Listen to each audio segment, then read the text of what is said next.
You know that strange feeling when everything in life seems fine, but somehow nothing feels right? Your job is stable, your health is okay, you still meet up with friends, scroll social media, laugh at memes, and go about your day. But underneath all that, there's a quiet emptiness. Not sadness, not crisis, just a lack of spark. You lie awake at night wondering, am I just being lazy? Have I lost my motivation? Is there something wrong with me? If these thoughts sound familiar, I want you to hear this. You're not broken, you're not failing, and no, there's nothing wrong with you. What you're feeling might not be a sign of collapse, it could be a sign of transformation. Because sometimes, when everything outside looks steady, but everything inside feels hollow, it's not a glitch, it's an invitation. An invitation from within, nudging you to listen, to pause, and to notice that who you were is quietly dissolving. And who you're becoming hasn't fully arrived yet. You are not stuck. You're in between. What if this emptiness isn't a problem to solve, but a message to hear? Because while the world around you keeps moving and the pressure to get it together grows louder, there's something much quieter unfolding beneath the surface. And to understand it, we need to go deeper, into the silence, into the stillness, and begin to see that this isn't the end of something, but the very beginning. There's a moment in every human life that feels like winter. Not the kind marked by frost or falling snow, but the kind that slowly settles within you, soft and silent, yet impossible to ignore. It doesn't arrive with a dramatic collapse. It seeps in quietly. One day, the things that used to excite you just don't.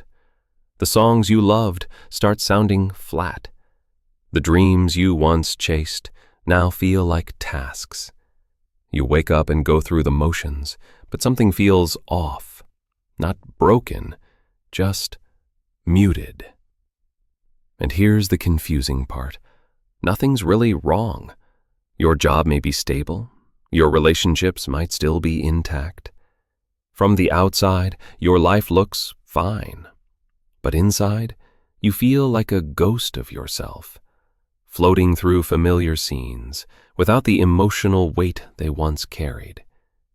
This isn't laziness. It's not depression in the clinical sense. It's not even burnout, though it might overlap with all three.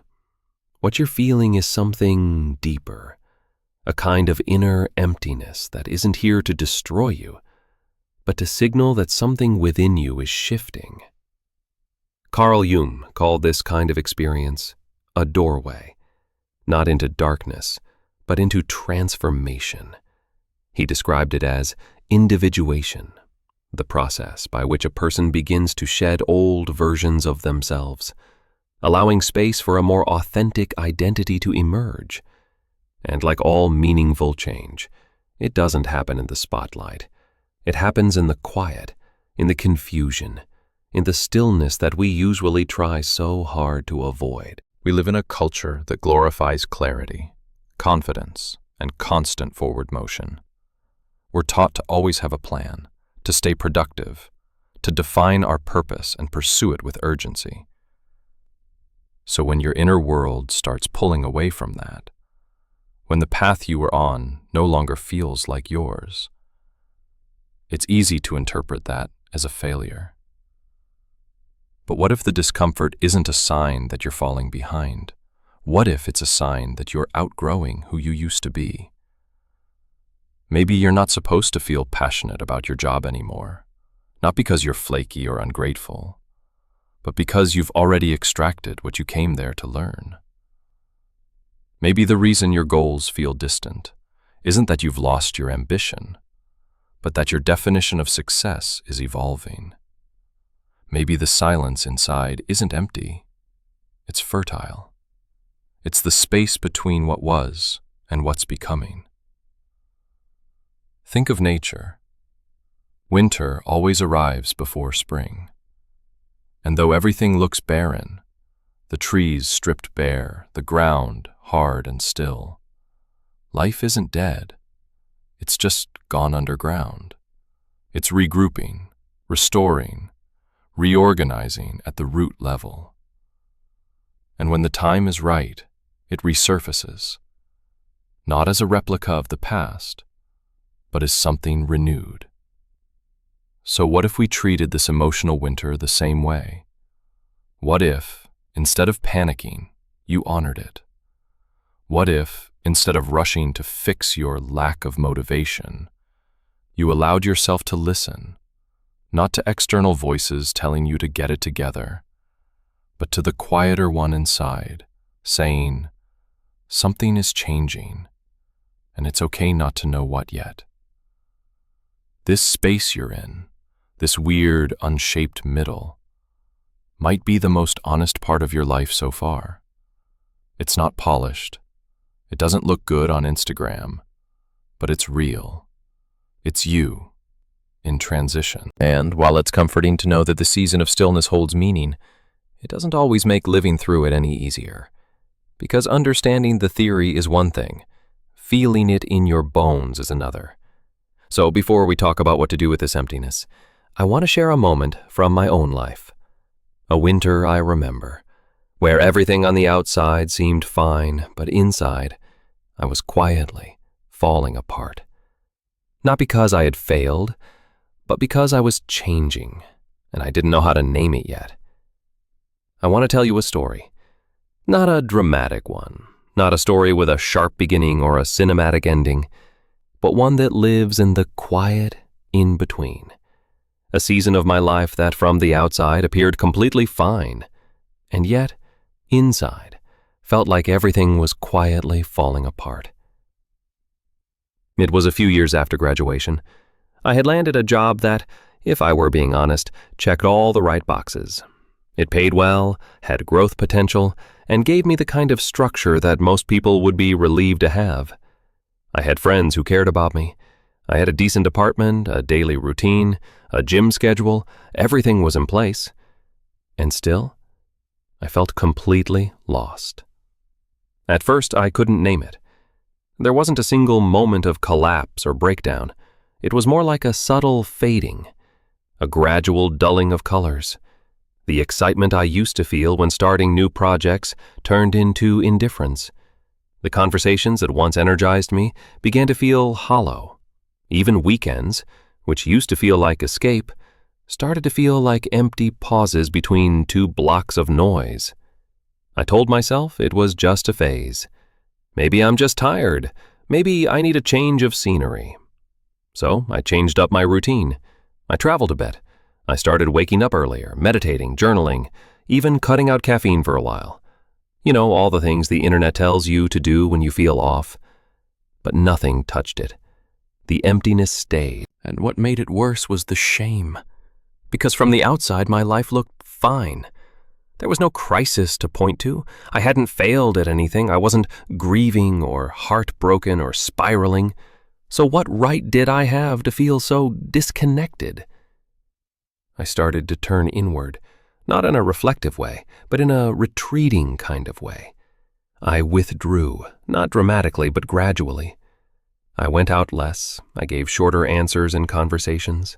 I smiled through check-ins with friends and laughed at the right moments. But I rarely let anyone see the part of me that felt blank inside, because I didn't know how to explain it. How do you tell someone, I'm not sad, I'm not stressed, I'm just not here? I remember one morning vividly. I was brushing my teeth, half awake, running through my to-do list for the day. And out of nowhere, this question dropped into my mind, clear and quiet. Whose life are you living? I stopped, toothbrush still in hand, staring at the mirror, because the answer scared me. I wasn't sure anymore. At some point, slowly, invisibly, I had started performing a version of myself, a version that knew how to succeed, how to be reliable, how to meet expectations, a version that looked good in photos, said the right things, and rarely made mistakes. But in doing all that, I had lost touch with the raw, messy, unpolished version of me, the one who once wrote poetry at 2 a.m., who cried during films for reasons I couldn't explain, who had strange fascinations and wild ideas, and made mistakes out loud. That version had gone quiet. Not because I didn't care, but because I was busy trying to be someone who made sense to everyone else. And slowly, that realization began to unravel me. Not in a destructive way, but in a necessary way. It felt like an old skin beginning to peel away, like I was waking up inside a life that no longer fit and realizing it never truly did. So I stopped trying to fix it. I stopped trying to optimize my schedule or hack my habits. Instead, I did something that felt terrifying. I let the silence speak. I gave myself permission to not have answers, to sit with questions I couldn't solve, to mourn the version of myself I had built, even though she had done nothing wrong. She had carried me this far, but she couldn't take me further. Some days, that meant writing in a journal, not to be productive, but just to notice what my inner voice actually sounded like. Some days, it meant wandering through bookstores, letting my attention land where it wanted to, instead of where I thought it should. And some days it meant doing absolutely nothing. No agenda, no goal, just presence. Letting myself feel bored. Letting the fog stay, without demanding it lift. It was uncomfortable. It was slow. But in that stillness, I started hearing whispers, not from some higher power, but from inside myself. Whispers of old dreams I had abandoned, flickers of joy I had once known, questions I had buried. Things like, what do I actually want? Not what's impressive, but what feels alive. What did I love when no one was watching? What kind of life would I build if I weren't trying to prove anything? I didn't find all the answers. Honestly, I'm still discovering many of them. But something shifted. I stopped seeing that emptiness as the enemy. I started seeing it as a space, a sacred pause, not a void to escape, but a womb where something new could begin forming, even if I couldn't see it yet. And looking back, I realize now, that season, that long, quiet winter, wasn't a detour. It was the path. It was the necessary undoing before a deeper becoming. It taught me how to be with myself, not just the version that shows up in public, but the version that exists in silence, in longing, in uncertainty. And more than that, it taught me how to trust myself, not the part of me that knows the plan, but the part that knows the truth, even when I can't yet name it. So if you're in that place now, if you're drifting, doubting, or quietly unraveling, please hear this. You're not broken, you're not behind, and you're not alone. You're just in a season of becoming. And though it may feel like you're standing still, your roots are growing deeper than ever. Now that we've sat with the story and felt the weight of that winter, you might be wondering, what comes next? If you're in this place of quiet numbness or subtle disconnection, it's natural to want a roadmap, a clear path out. But maybe the invitation here isn't to escape the stillness, but to understand what it's asking of you. Instead of rushing toward answers, what if you allowed this space to speak? The following reflections are not quick fixes. They are slow, steady gestures, ways to soften into yourself, gently meet your moment, and listen more deeply to the version of you that is still becoming.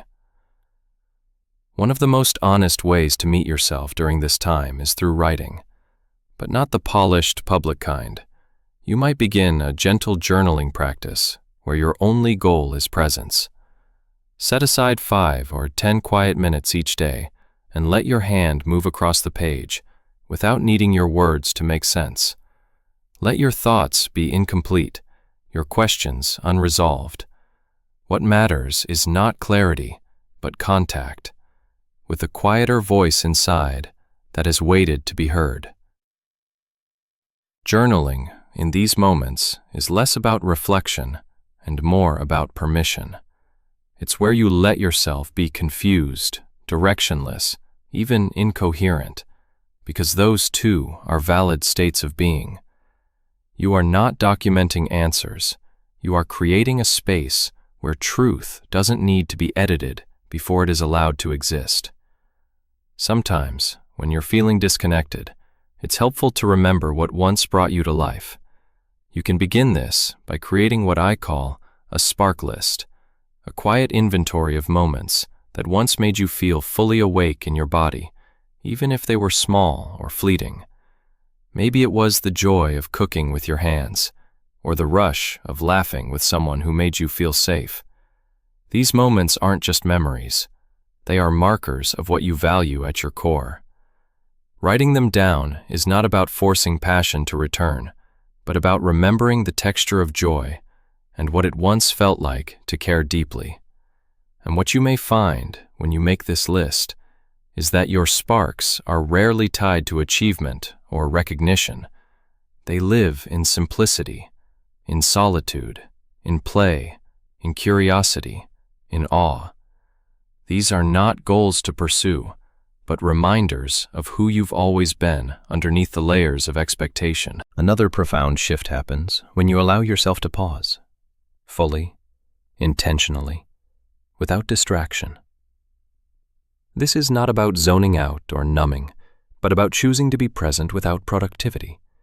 You might try giving yourself time each day to do nothing, not because you're lazy, but because your nervous system may be asking for deep rest. Sit in silence. Notice the room around you. Breathe without agenda. Although it may feel unfamiliar at first, what you're doing is rebuilding trust with your own stillness. And this is key. Doing nothing doesn't mean you've stopped living. It means you are listening to life without interrupting it. It's where your body begins to feel safe again, where your mind stops sprinting toward solutions and instead settles into the rhythm of simply being. In a world that worships momentum, choosing stillness is a revolutionary act.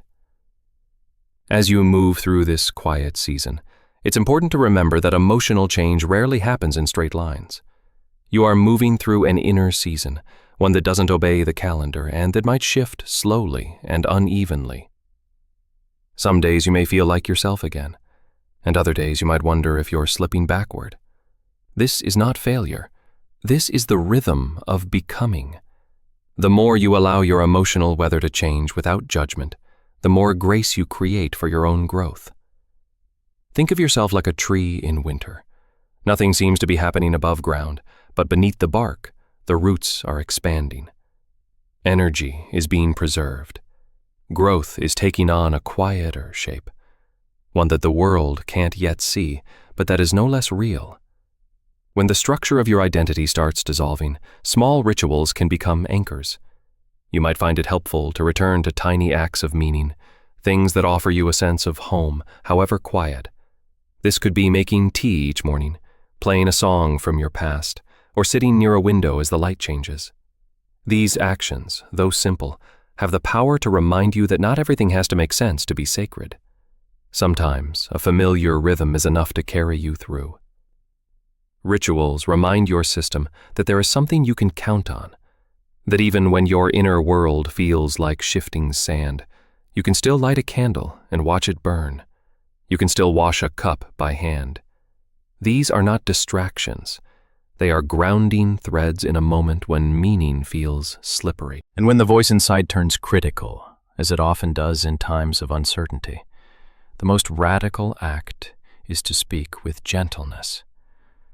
Try practicing compassionate self-talk, even if it feels awkward at first. When you catch yourself spiraling into doubt or shame, you might pause and say, "This is difficult," and that's okay. You don't need to argue with the inner critic or silence it completely. Just let a softer voice coexist beside it. That voice, the one offering kindness, is the one that will help you come home to yourself. You can even write to yourself the way you would write to a younger version of you, the one who tried so hard to be good, to be useful, to get it right. Tell them they don't have to hold everything together anymore. Tell them they are still lovable in confusion, still worthy in stillness.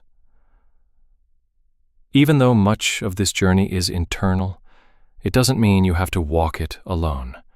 If you can, find one person you trust, someone who doesn't rush to fix you or fill the silence with advice. Let them know where you are. Say, I don't have answers right now, but I needed someone to hear it. Being witnessed, even briefly, can break the illusion that you have to carry it all in private. And if there's no one you feel ready to speak to out loud, consider writing a letter you don't send, or joining a quiet online space where others are also learning how to hold their own complexity. Sometimes even reading someone else's truth can unlock yours. And above all, hold on to this. The fact that you feel nothing does not mean nothing is happening. Deep beneath the surface of your awareness, something is shifting. You may not see it, you may not understand it, but just as roots grow in darkness before anything blooms, you are quietly being rearranged. This isn't stagnation, it's restoration. It's a prelude to becoming someone new. If you've made it this far, through the numbness, the silence, the questions with no clear answers, then that too is a kind of progress. And while it may not look like much on the outside, every moment you choose to stay with yourself, to witness instead of run, to feel instead of distract, is a quiet, defiant act of self-respect. You are not behind. You are not broken. You are in transition, and that is sacred ground. If you've stayed with me this far, then maybe, just maybe, something in today's words echoed the quiet inside you. Maybe you recognized a part of yourself in the drift, in the questions, in the stillness that doesn't quite feel like peace. We began this journey with a feeling many of us are afraid to name, that strange emptiness that arrives when life looks fine, but feels hollow. We spoke about how it's not always burnout, laziness, or some personal flaw, but often a signal, a quiet inner message that something within us is shifting, that we're no longer fully aligned with the version of ourselves we've been living as. This isn't failure, it's a transition. Like winter, it's not the end of growth, it's the space in which deeper growth begins. It's the quiet where old identity. If any part of this resonated with you, I'd love to know. What season are you in right now? Drop a comment below, whether it's a story, a symbol, or just the words, I feel this. Let's make this space one where feeling uncertain isn't met with shame, but with solidarity. If you'd like to stay close to more reflections like this, don't forget to subscribe, turn on the notification bell, and share this with someone who might be quietly carrying something similar. Because sometimes, knowing we're not alone in the fog is the first step toward finding our light again. Thank you for being here, and thank you for staying with yourself.